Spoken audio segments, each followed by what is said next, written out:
Hello बच्चों, नमस्कार, राधे राधे। कैसे हैं सभी? Good evening to all of you. जय श्री श्याम मेरे भावी अध्यापकों। Is everything okay, audible, visible?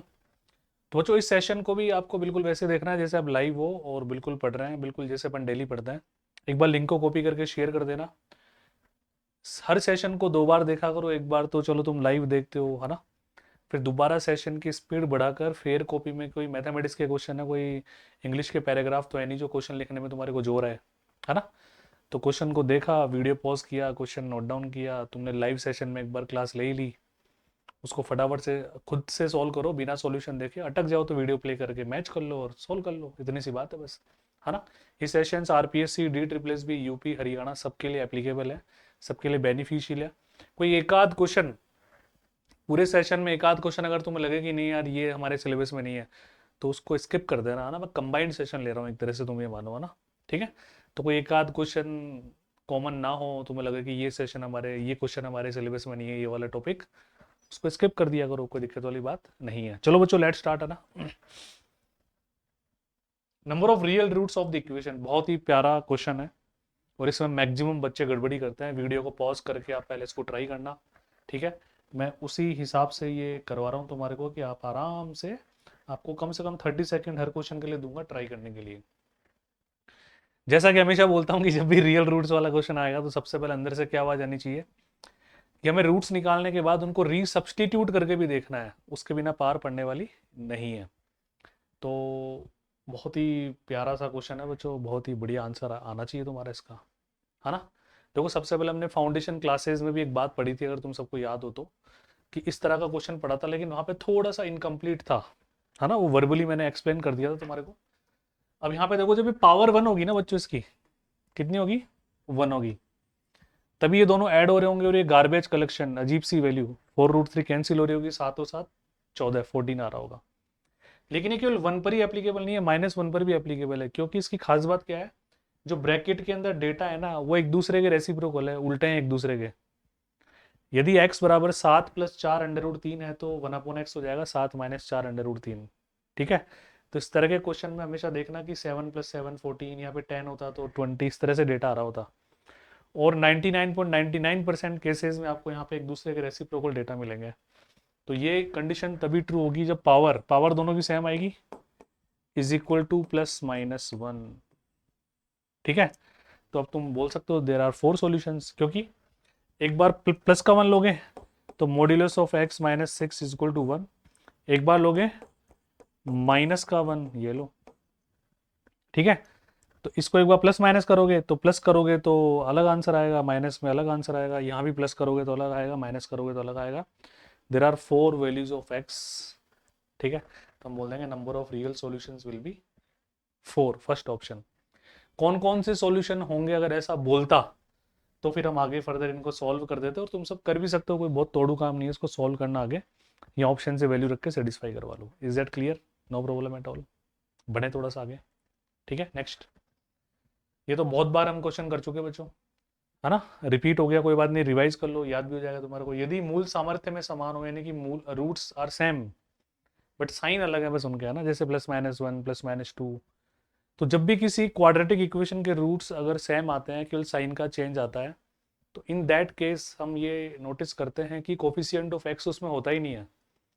जैसे x² - 1 = 0, तो x = +-1, कोई बात ही नहीं है इसमें। ठीक है। तो कोई भी रूट ले लो तुम, x का गुणांक उसमें होगा ही नहीं, मतलब, है ना? x वाली टर्म होगी नहीं।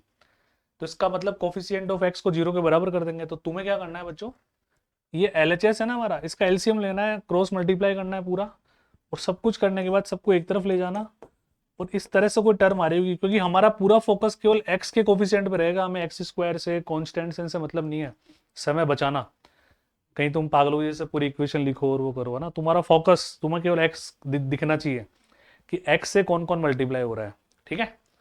इसको जैसे फिर तुम 0 के बराबर करोगे तो फर्स्ट ऑप्शन विल सेटिस्फाई, खत्म बात। इतनी सी बात है। क्लियर है? करना इसको, है ना? 64680 के भाजकों की कुल संख्या, number of factors, number of divisors, है ना? तो नंबर ऑफ, जो तुम बचपन से फैक्टर्स पढ़ते हो बच्चों, वो तो सब कौन से होते हैं? प्राइम फैक्टर्स होते हैं इन जनरल। ठीक है। तो किसी भी नंबर के पास, कोई नंबर n है, इसके पास अगर प्राइम फैक्टर्स ऐसे हैं p की पावर अल्फा, q की पावर बीटा, r की power gamma and so on, तो number of factors, total number of factors, ये प्राइम फैक्टर्स हैं, तो क्या हो जाएंगे बच्चों? Alpha plus one, beta plus one, gamma plus one and so on. तो सैमेज विद दिस क्वेश्चन 6480 के तुम्हें प्राइम फैक्टर्स करना है एट फर्स्ट। तो ये 2 की पावर 4, 3 की पावर 4, 5 की पावर 1, ठीक है, कर लेना आराम से। तो हमारा जो रिक्वायर्ड आंसर वो आएगा 4+1, 4+1, 1+1। तो आंसर कितना आ गया बच्चों तुम्हारा? 5 × 5 × 2। ठीक है, first option is correct answer. देखो ये तो मैं तो केवल तुम्हें, मतलब मैं तो एज ए टीचर मुझे तो लिखना पड़ता है, पूरा समझाना पड़ता है तुम्हारे को ना। तुम इसके बाद तो ये, तो जहाँ जहाँ तुम समय बचाने की कोशिश करोगे ना, वो तुम्हारे लिए बहुत बेनिफिशियल रहेगा एग्जाम में, है ना। छोटे छोटे सेकंड्स बचाकर ही ओवरऑल टाइम बचाया जाता है। अगर आप छोटी छोटी बातों को बड़ी बातें नहीं समझोगे, तो फिर जो लेंथी क्वेश्चन एग्जाम में आते हैं, हर पेपर में 5-10 क्वेश्चन आते ही हैं बच्चों, जिसमें 100 क्वेश्चन का पेपर है कम से कम, तो वो फिर हर बच्चे को फिर वो लेंथी लगेगा अगर उसने रिवीजन करते समय इन चीज़ों पर ध्यान नहीं दिया। इसलिए बार बार मेरा जोर होता है कि आपको आंसर याद नहीं करना, प्रोसेस रिवाइज करना है ना। अगर आप ऐसा क्वेश्चन पहली या दूसरी बार कर रहे हैं तो आपको ये लिखने की नीड है, लेकिन आप तीसरी चौथी बार कर रहे हैं तो ये लिखने की नीड ही नहीं है, डायरेक्ट फैक्टर करके यहाँ पे मल्टीप्लाई करके आंसर लगा दो, खत्म बात, इतनी सी बात है। बोलो भाई, हाँ है ना? बात समझ आ रही है सभी के?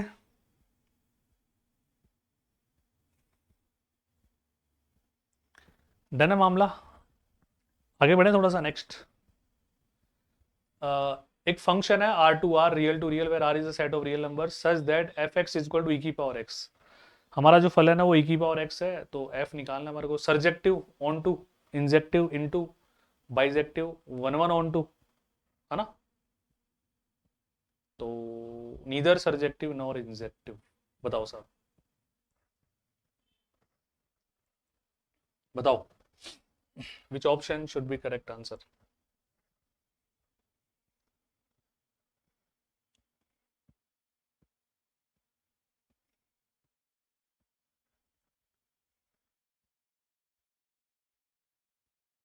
हिंदी बोल दी मैंने, बोल दूं और तुम्हारे लिए हिंदी? तुम अगर ऐसा लग रहा हो तो सर हिंदी, जो सर्जेक्टिव मतलब ऑन टू, आच्छादक, है ना। इंजेक्टिव मतलब वन वन, एक ही फलन। बाइजेक्टिव मतलब 1 1 ऑन टू, इन्वर्टिबल, जिसका इन्वर्स निकालना पॉसिबल है, एक ही आच्छादक, है ना। सर्जेक्टिव मतलब हो गया तुम्हारा आच्छादक ऑन टू, ये हो गया तुम्हारा 1 1, एक ही फलन, ये हो गया तुम्हारा 1 1 ऑन टू, एक ही आच्छादक, और ये नीदर सर्जेक्टिव नॉर इंजेक्टिव। तो अटेम्प्ट हो गया सबका, बहुत बढ़िया। अब ध्यान से देखो बच्चों ना, e की पावर x है तो सर e की पावर x एक्सपोनेंशियल है तो पॉजिटिव रहेगा हमारा, है ना। तो सर इस बात पे तो हम श्योर हैं कि ये ऑन टू तो नहीं है, ऑन टू में तो रेंज और कोडोमेन दोनों बातें बराबर आती है। No element should be empty in B if there is a function from A to B. यदि हमारा फलन ए से बी है तो बी का कोई अवयव खाली नहीं रहना चाहिए। Every element of B has pre image in A, है ना, पूर्व प्रतिबिंब होना चाहिए। यहाँ रफली कंक्लूजन अपन ऐसे बोल देते हैं कि कोडोमेन्स है, प्रांत और परिसर दोनों बातें बराबर होनी चाहिए। इसमें ऐसा नहीं है, हमारा जो परिसर है वो सबसेट होगा, उपसमुच्चय होगा किसका? सह प्रांत का। अच्छा 1 1 तो दिख रहा है, for every different value of x there will be different value of y. Bijective तो है ही नहीं जब ऑन टू ही नहीं है तो, है ना। तो सेकंड ऑप्शन आंसर लगा दो आप, ठीक है। Next, domain of the function, इसका प्रांत ज्ञात करना है साहब तुम्हारे को। तो प्रांत ज्ञात करने के लिए अंडरवुड वाले डेटा को हम कैसे सोल्व करते हैं बच्चों? अंडरवुड के अंदर वाला data greater than equal to zero होता है हमेशा, है ना। होता है ना greater than equal to zero, अगर न्यूमरेटर में है तो, ऊपर है तो, नीचे नीचे होता तो फिर उसको जीरो भी नहीं करते, ग्रेटर देन जीरो करते फिर अपन। तो यहाँ पे हम क्या लिखें? लोग बेस में 10 है तुम्हारे पास, 5x minus x square upon 4 greater than equal to zero. लोग हटा दो, 5x minus x square upon 4, 10 की पावर 0 1, तो 5x minus x square greater than equal to 4, एक तरफ ले चलो, x square minus 5x plus 4 less than equal to 0। ये वाली इनइक्वलिटी आती है तो तुम सबको पता है। अब इसको सिंप्लीफाई कर लो, -4 -1 तो 4 और 1 तो 1 और 4। Second option is correct answer, close interval. Clear है सभी का? ठीक है, ये प्रांत हमारा आ गया। अगला question, if z is equal to x plus iota y and w is equal to, in complex plane बात कर रहा है तो ठीक है, w इज इक्वल टू हमारे पास 1 plus iota z upon z minus iota, then magnitude of modulus of w is 1, implies that in complex plane z हमारा y एक्सिस पर है, z हमारा x एक्सिस पर है, z हमारा यूनिट सर्किल पर है ना, इकाई वृत्त पर है, और नन ऑफ दीज। तो स्टार्ट करो, ट्राई करो, क्या करोगे? बहुत आसान है। ऐसे क्वेश्चंस को सॉल्व करने के लिए हमें कुछ नहीं करना होता सर, बहुत आसान सी बात है कि z को हम x प्लस आयोटा वाई रखें, फिर देखते हैं क्या होता है हमारे पास, है ना। तो देखो मॉड्यूलस लगा रहा है यहाँ पे, तो हम भी यहाँ पे मॉड्यूलस लगा देंगे। तो हम यहाँ पे हम क्या बोल देंगे, 1 प्लस आयोटा z का मॉड्यूलस बराबर 1 है ना, तो क्रॉस मल्टीप्लाई होगी ये भी z minus iota. I hope यहाँ तक किसी बच्चे को आपत्ति नहीं होनी चाहिए ना। तो यहाँ पे आ जाओ बच्चों को ना। 1 प्लस आयोटा z का मतलब देखो x प्लस आयोटा y को आपको किससे मल्टीप्लाई करना है बच्चों, आयोटा से। तो आयोटा x और माइनस का y आ गया, आयोटा स्क्वायर y। इधर x plus iota y minus का आयोटा, नो प्रॉब्लम। तो ये तुम मॉडुलस निकालोगे तो 1 माइनस वाई का होल स्क्वायर प्लस का एक्स स्क्वायर। यहाँ निकालोगे तो बच्चों रियल आ गया तुम्हारे पास अकेला एक्स स्क्वायर, और ये आ गया y माइनस 1 का होल स्क्वायर। यहाँ तक कोई डाउट नहीं किसी को, बहुत आसान सी बात है।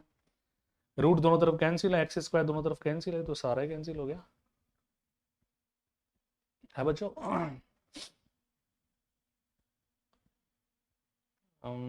आई थिंक फिर कोई टाइपिंग मिस्टेक होनी चाहिए इस क्वेश्चन में, टाइपिस्ट ने कोई मिस्टेक की होगी, क्योंकि 1 माइनस, मुझे लगता है ये दोनों कैंसिल नहीं होने चाहिए, बस आपस में एक साइन प्लस का होना चाहिए यहाँ पे। तो प्लस का करने के लिए काम करो, इसको माइनस कर लो बच्चों, ये टाइपिंग एरर हो सकती है यहाँ पे ना, प्लस से तो नहीं आ रहा, ये माइनस का साइन लगा लो यहाँ पे, इसको क्रॉस करके 1 माइनस आयोटा जेड। अगर सपोज करो ये माइनस हो जाता है ना, वाइट कलर से लिख रहा हूँ वो हटा देना तुम, तो 1 माइनस आयोटा और x प्लस आयोटा वाई है ना, तो 1 माइनस आयोटा एक्स प्लस का y, 1 प्लस वाई आ जाएगा फिर, ये फिर कोई दिक्कत नहीं है। हाँ अब ठीक है बच्चों, तो y बराबर 0, रियल एक्सेस आंसर आ गया तुम्हारा सेकंड ऑप्शन। यहाँ एक छोटी सी एरर है, ये प्लस को माइनस कर लेना भाई, प्रोसेस समझाई दिया मैंने तुम्हारे को, ठीक है। Next, if f x is equal to x की power x greater than 0 strictly increasing, वर्धमान, निरंतर वर्धमान फलन है, तो x की वैल्यू क्या होनी चाहिए, x की रेंज यहाँ पे क्या होनी चाहिए, तो हमें पता है हमें लोगरिथमिक लेना होता है इसका, तो डिफरेंशिएशन डायरेक्ट तुम्हें ध्यान ही है ना, लोग ले लुआ के। अब देखो यही तो स्पीड की बात होती है बच्चों, कुछ बच्चों को अगर इसका डिफरेंशिएशन करने में भी वही वापस प्रोसेस फॉलो करना पड़ रहा है कि पहले y मानेगा फिर डिफरेंशिएट करेगा फिर उधर लिखे जाएगा, तो फिर वो बच्चा एग्जाम में ज़्यादा क्वेश्चन अटैम्प्ट नहीं कर सकता, उसको लेंथी क्वेश्चन लेंथी ही लगेगा। लेकिन जिनकी प्रैक्टिस अच्छी है उनको लेंथी क्वेश्चन लेंथी नहीं लगते फिर, है ना, आराम से हो जाता है सारा। तो ग्रेटर देन 0, ये 0 में चला जाएगा, तो log x ग्रेटर देन -1 और x ग्रेटर देन e की power -1, 1 upon e. First option is correct answer, no problem at all. Next, माना कि F x is equal to 1 minus x की होल पावर n है, जहां n एक ऋणोत्तर पूर्णांक संख्या है, non negative integer, non negative integer, ठीक है साहब, ठीक है। तो f0 प्लस एफ डैश 0 1 है ना, F double dash 0 upon 2 factorial and so on. तो बच्चों x को 1 से रिप्लेस कर दो ना, आ जाएगा तुम्हारा आंसर, है ना, x को 1 से रिप्लेस कर दे, 1 माइनस 1 0, खत्म। नेक्स्ट, फंक्शन के लिए अंतराल में कोशी मध्यमान। अब बच्चों देखो मैंने तुम्हें डिफरेंशियल कैलकुलस में एडवांस कैलकुलस पढ़ाई थी, तो कुछ एग्जाम्स में तो चलो मीन वैल्यू थ्योरम्स में दो ही थ्योरम आती है तुम्हारे, एक तो रोल्स थ्योरम और एक लैंग्रेजेस मीन वैल्यू थ्योरम। बट आपने अगर आगाज बैच में पढ़ा हो चाहे स्टेट वाले में पढ़ा हो, इन ऑलमोस्ट जिसमें RPSC D triple S B इनके सिलेबस अपन कवर करते हैं, उसमें मीन वैल्यू थ्योरम्स हमने सारी पढ़ी थी, जनरल मीन वैल्यू थ्योरम भी पढ़ी थी हमने, है ना, जिनमें टेलर थ्योरम के रिमाइंडर टर्म, कोशिश के रिमाइंडर थ्योरम, शैक्लोमिस के रिमाइंडर टर्म, इस चैप्टर में एक साथ ये सब चीज़ें पढ़ा देता हूँ, है ना। तो कोशीज मीन वैल्यू थ्योरम का सी निकालना है, CAB, यानी कोशीज मीन वैल्यू थ्योरम का तुम्हें यूज करना है बच्चों, ठीक है। तो मैं बता देता हूँ कोशीज मीन वैल्यू थ्योरम का फॉर्मूला क्या था हमारा, F'(C), ठीक है, G'(C), FV minus FA, GB minus GA, बस ये तुम्हें करना है किसी थर्ड पॉइंट C के लिए, X को C से रिप्लेस करके ये तुम एक बार करो। फिर ABC में एक रिलेशन आएगा, वो रिलेशन जैसे मान लो twice of B equal to A plus C आ जाए तो AP फर्स्ट ऑप्शन, C² बराबर AB आ जाए तो ज्योमेट्रिक, है ना। तो तीनों का तुम्हें पता है, AP GP HP का। स्टार्ट, टाइम दे रहा हूँ, सारे बच्चे ट्राई करें।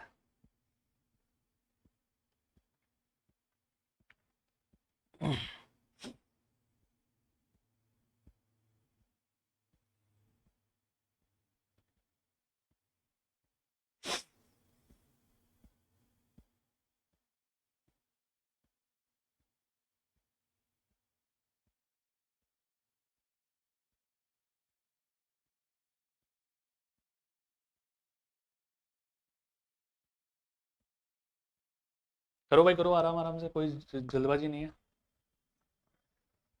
और सारे क्वेश्चन पीछे कर दिए ना अपन ने। ये कर लोगे ना बच्चों, ये वाला क्वेश्चन तो ध्यान है ना तुम्हारे को क्या करना है इसमें। एक्स को 0 से, एक्स को 1 से रिप्लेस कर देना भाई, एफ एक्स की वैल्यू है, तो ये भी तो एक सीरीज बन रही है हमारे पास, ध्यान है ना कौन सी सीरीज है। अरे कल परसों भी तो करवाया था।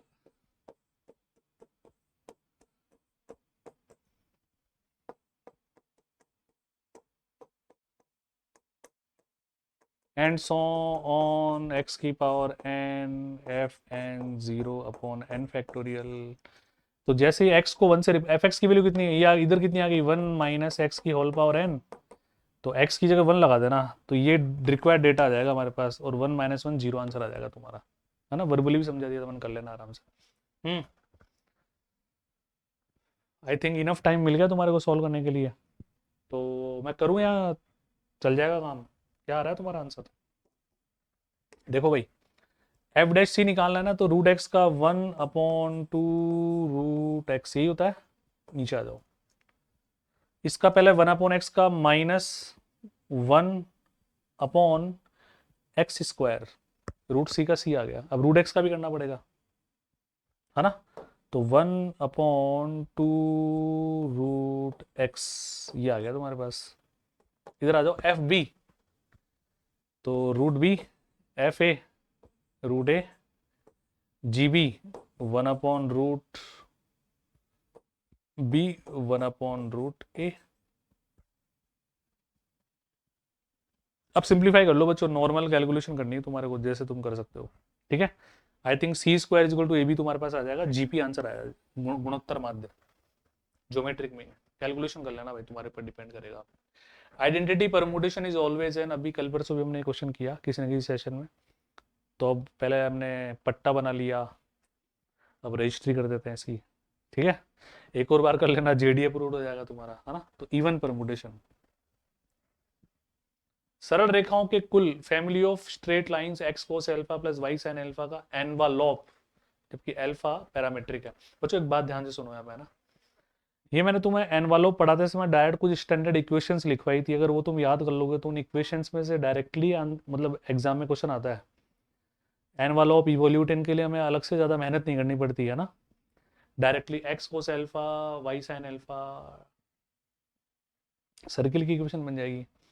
तरीका, अगर तुम इसको प्रोसेस के थ्रू करना चाहते हो तो इसका अल्फा के रेस्पेक्ट में पार्शियल डिफरेंशिएशन करो, तो माइनस का x साइन अल्फा प्लस का y cos अल्फा बराबर 0। इक्वेशन 1 और इक्वेशन 2 दोनों को स्क्वायर करके ऐड कर दो, तो x² प्लस y² बराबर p²। इक्वेशन ऑफ सर्किल, वृत्त का समीकरण बन जाएगा तुम्हारे पास। ध्यान रखना डायरेक्ट है ना। गामा फंक्शन की वैल्यू क्या होगी, gamma n gamma 1 minus n। इसकी तो एप्लीकेशन भी खूब सारी की है हमने, नेगेटिव वैल्यूज गामा की, आरपीएससी में तो बहुत क्वेश्चन आते हैं, DSSS में भी आया हुआ क्वेश्चन है। तो इसकी वैल्यू क्या होती है बच्चों, पाई अपॉन साइन n पाई। इस फॉर्म में आंसर नहीं है तो पाई कोसेक n पाई, फोर्थ ऑप्शन। साइन का उल्टा कोसेक, कोई बात ही नहीं है इसमें। नेक्स्ट, ये लोग बात कर रहे थे तो आई गया क्वेश्चन, अटेम्प्ट करो। इसी एप्लीकेशन से होगा, इसी एप्लीकेशन से। एन की वैल्यू आपको -5/2 लेनी है और गामा को सोल्व करना आपको आता ही होगा, नहीं आता होगा तो मैं समझाऊंगा, एक बार अटेम्प्ट करो। जितने बच्चे लाइव में, स्टार्ट, बहुत आराम से करो।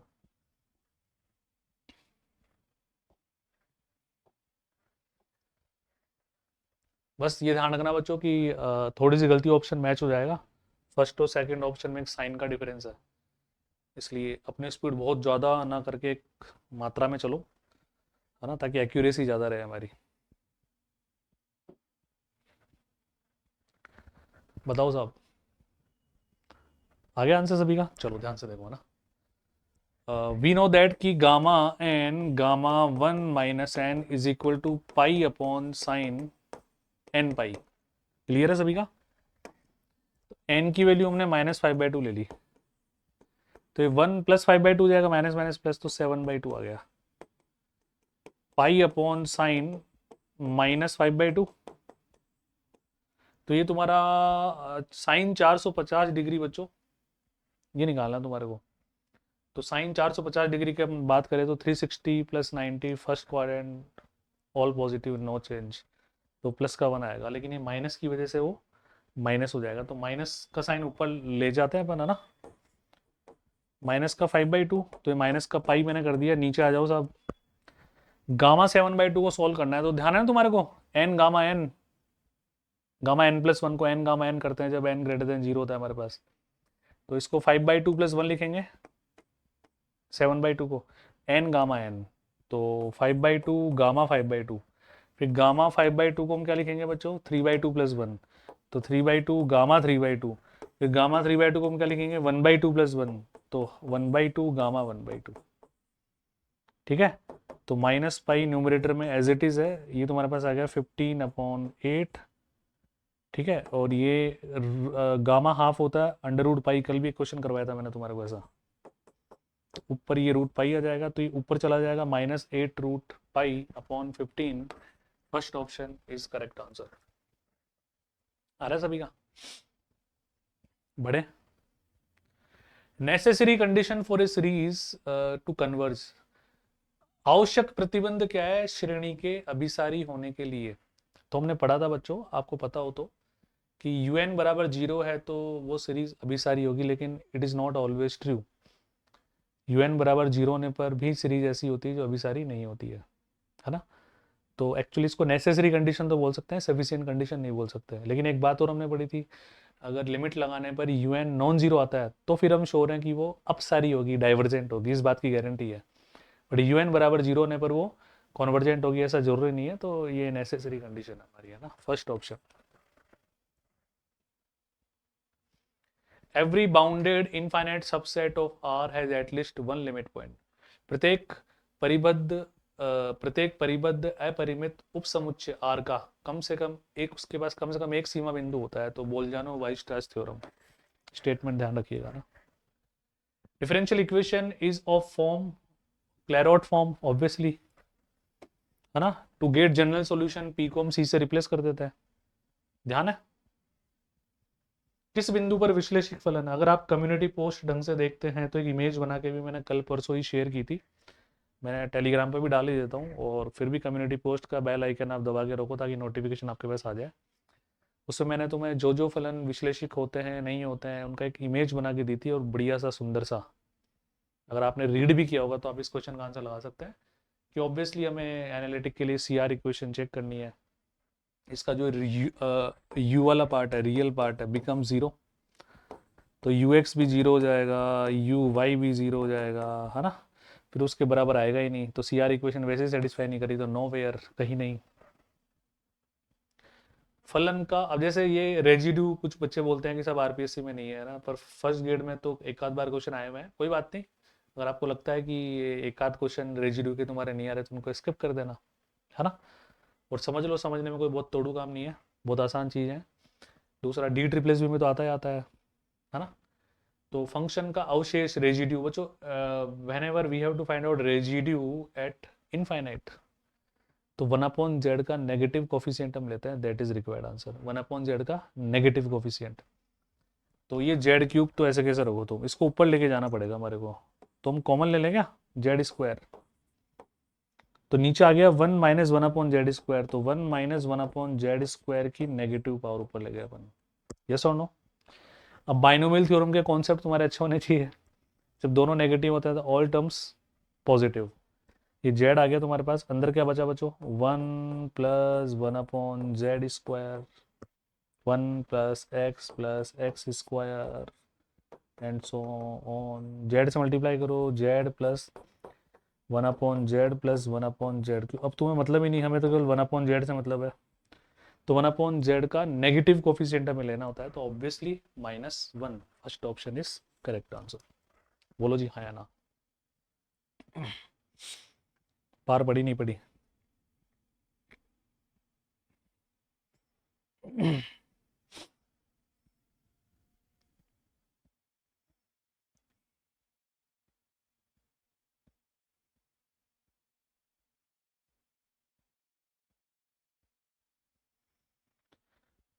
डन है क्या मामला, देख पा रहे हो ना सारे बच्चे। और वैसे रिवीजन बैच में, अपने जो रिवीजन बैचेज हैं DSSB के, उनमें डिटेल से इनको एक्सप्लेन भी किया मैंने, रेजुडी को है ना, उनके पास ही बैच है, उनको ये सब सेशन मिल गए ऑलरेडी है ना, कर लेना आराम से। Polar form, this is homework, तुम्हें याद होना चाहिए बच्चों। ऐसा नहीं कि ये क्वेश्चन तुमने घनी बार कर लिया, मैं गारंटी से बोल रहा हूँ कि भूल भाल जाते हैं, है ना। तो होमवर्क है, कमेंट सेक्शन में कमेंट करना। ये लो Cauchy Riemann equation, ux vy uy - bx, third option is correct answer, कोई दिक्कत ही नहीं है तुम्हारे को। बहुत बढ़िया बच्चों ना। तो इस सेशन के सारे क्वेश्चंस को दोबारा नोट डाउन करना, जितने भी बच्चे हैं, शेयर भी किया करो और प्रैक्टिस करते रहो बच्चों। फिर मिलते हैं अपन नेक्स्ट क्लास में। नमस्कार, राधे राधे। टेस्ट सीरीज सब ले लेना, ठीक है। कोशिश करूंगा कि एग्जाम से पहले पहले हर टॉपिक के MCQs को मैं बेहतरीन तरीके से करवा दूं, पर टेस्ट सीरीज जरूर ले लेना बच्चों अपनी, जिसको जो DSSB का एग्जाम है, जिसका वो DSSB की ले लेना, यूपी वाले यूपी की ले लेना, जिनका दोनों कॉमन एग्जाम है तो अपनी 1000 रुपये वाली टेस्ट सीरीज है वो जरूर ले लेना। उसमें 3-4 हज़ार क्वेश्चन है, टॉपिक वाइज भी है, फुल मॉक टेस्ट भी है। और जो बच्चे ढंग से दोबारा प्रिपरेशन करना चाह रहे हैं तो उनके लिए बैचेस अवेलेबल है ही। चलो बच्चों, नमस्कार, राधे राधे, जय श्री श्याम, ठीक है। Please share this session as much as you can.